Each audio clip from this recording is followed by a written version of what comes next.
ਬਿਸਮਿਲ੍ਲਾਹਿਰਰਹਿਮਾਨਿਰਰਹੀਮ।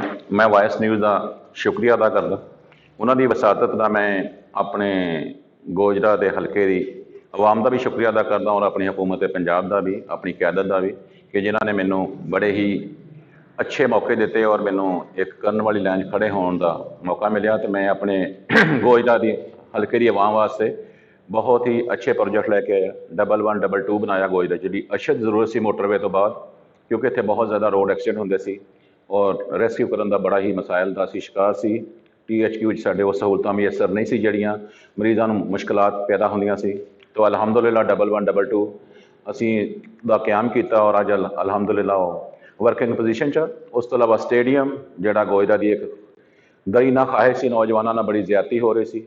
ਅਸੀਂ ਹਾਕੀ ਜਿਹੜਾ international stadium ਬਣਾਇਆ, ਇੱਥੇ ਆਸਟੋ ਟਫ ਲੈ ਕੇ ਆਏ।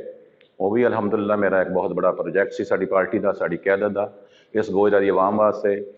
ਬਾਕੀ THQ ਹਸਪਤਾਲ ਨੂੰ ਅਪਗ੍ਰੇਡ ਕੀਤਾ ਗਿਆ, ਉਹਦੇ ਵਿੱਚ ਜੋ ਕੁਛ ਜ਼ਰੂਰ ਦੀਆਂ ਚੀਜ਼ਾਂ ਸੀ, ਡਾਇਲਸਿਸ ਹੋਇਆ ਉੱਥੇ। ਬਾਕੀ ਐਮਰਜੈਂਸੀ ਬਿਹਤਰ ਬਣਾਈ ਗਈ, ਨਈ ਬਣਾਈ ਗਈ। ਡਾਕਟਰਾਂ ਦਾ ਅੱਜ ਮੇਰਾ ਖਿਆਲ 70 ਦੇ ਕਰੀਬ ਡਾਕਟਰ ਮੌਜੂਦ ਆ। 24/7 ਸਹੂਲਤਾਂ ਮੌਜੂਦ ਨੇ ਉੱਥੇ ਹਰ ਕਿਸਮ ਦੀਆਂ। ਜਿਹੜੇ ਡਾਕਟਰ ਪਹਿਲੇ ਨਹੀਂ ਸੀ ਉਹਨਾਂ ਦੀ ਸੀਟਾਂ ਖਾਲੀ ਸੀ, ਅੱਜ ਅਲਹਮਦੁਲਿਲਾ ਤਮਾਮ ਫਿਲ ਕਰ ਦਿੱਤੀਆਂ ਗਈਆਂ ਨੇ। ਇਸ ਤੋਂ ਬਾਅਦ ਜਿਹੜਾ ਸਭ ਤੋਂ ਬੜਾ ਮਸਲਾ ਸੀ ਗੋਜਰੇ ਦਾ, ਉਹ ਸੀ ਸੀਵਰੇਜ ਦਾ ਔਰ ਪੀਣੇ ਦੇ ਪਾਣੀ ਦਾ। ਉਹ ਸਾਡੀ ਗੌਰਮੈਂਟ ਨੇ ਇੱਥੇ ਸਾਨੂੰ ਦਿੱਤਾ। ਅਲਹਮਦੁਲਿਲਾ ਗੋਜਰੇ 'ਚ ਸੀਵਰੇਜ ਦਾ ਮਸਲਾ ਵੀ ਹੱਲ ਹੋ ਗਿਆ ਔਰ ਪੀਣੇ ਦਾ ਪਾਣੀ ਸਾਰੇ ਗੋਜਰੇ ਦਾ ਜਿਹੜਾ ਆ ਕੋਈ 40 ਸਾਲ ਤੋਂ ਜ਼ਮੀਨ ਦੇ ਜਿਹੜੇ ਪਾਈਪ ਸੀ ਉਹ ਗਲ ਚੁੱਕੇ ਸੀ, ਖਰਾਬ ਹੋ ਚੁੱਕੇ ਸੀ, ਲੋਕ ਗੰਦਾ ਪਾਣੀ ਪੀਂਦੇ ਸੀ। ਅਲਹਮਦੁਲਿਲਾ ਜੋ ਤਾਂ ਵੀ ਨਿਜਾਤ ਹੋ ਗਈ ਆ। ਥੋੜਾ ਸਾ ਕੰਮ ਬਾਕੀ ਹੈ, ਉਹ ਵੀ ਇਨਸ਼ਾਅੱਲਾ ਆने ਵਾਲੇ ਦਿਨਾਂ 'ਚ ਮੁਕੰਮਲ ਹੋ ਜਾਏਗਾ। ਇਸ ਤੋਂ ਇਲਾਵਾ ਬਾਕੀ ਸ਼ਹਿਰ ਜਿੰਨੀਆਂ ਸੜਕਾਂ ਸੀ ਉਹ ਅਸੀਂ ਬਣਾਈਆਂ। ਕੁਛ ਹੁਣ ਜਿਹੜੇ ਪਿਛਲੇ 4 ਸਾਲ ਤੋਂ ਜੋ ਸ਼ਹਿਰ ਦਾ ਹਾਲ ਹੋ ਗਿਆ, ਉਹ ਮੇਰੇ ਵੀ ਤੁਹਾਡੇ ਵੀ ਸਾਹਮਣੇ ਇਨਸ਼ਾਅੱਲਾ ਤੁਸੀਂ ਦੇਖੋਗੇ ਚੰਦ ਦਿਨਾਂ ਤੋਂ ਬਾਅਦ। ਉਹ ਵੀ ਜਿੱਥੇ ਇਹਨਾਂ ਨੇ ਰੋਕ ਦਿੱਤਾ ਸੀ, ਸਾਰਾ ਕੁਛ ਮਾਸਟਰ ਪਲੈਨਿੰਗ ਹੋ ਚੁੱਕੀ ਸੀ। ਇਸ ਕਿਆਦਤ ਨੇ ਆ ਕੇ ਜ਼ਿਲ੍ਹਾ ਕੌਂਸਲ ख़त्म ਕਰਤੀ, ਬਲਦੀਆ ख़त्म कर ਦਿੱਤੀ।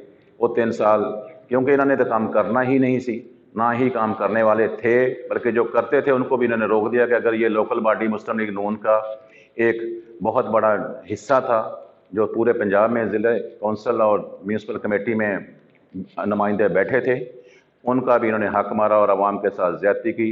वो ख़त्म कर दिए गए 3 साल। और जो हमारे काम थे इस आवाम के थे, वो मुस्लिम लीग नून के ज़ाती नहीं थे, इस ज़िले के थे, इस शहर के थे। उनकी वजह से जो इस शहर का हाल हुआ, जो इस ज़िले का हाल हुआ, जो इस मुल्क का और इस सूबे का हाल हुआ, वो भी आपके और मेरे सामने है। तो अल्हम्दुलिल्लाह अब दोबारा वो सारा शुरू हो चुका है। जो स्कीमें इन्होंने रोकी हुई थी अब दोबारा चल पड़ी हैं। तो इंशाल्लाह आने वाले दिनों में देखेंगे यही शहर होगा, यही हमारा हल्का होगा और उसमें किसी किस्म की कमी महसूस नहीं होगी। इस शहर की बेहतरी के लिए काम करेंगे। जो रुके हुए मंसूबे हमारे हैं उनको हर हाल में इंशाल्लाह मुकम्मल करेंगे। वो हमारे नहीं हैं, वो इस शहर की आवाम के हैं। हम तो आवाम की बेहतरी के लिए आए हैं और बेहतरी ही करेंगे इंशाल्लाह। ना पहले आराम से बैठे हैं, ना आइंदा बैठेंगे। और सबसे बढ़ के मैं ये कहता हूँ कि इस इलाके की आवाम का भी मैं शुक्रिया अदा करता हूँ कि उन्होंने 2013 में जो मुझ पर एतमाद किया, 2018 में किया। अब आने वाले इलेक्शन में मुझे यकीन है कि वो पहले से बढ़ के करेंगे, क्योंकि मेरा एक ही मकसद है आवाम की खिदमत।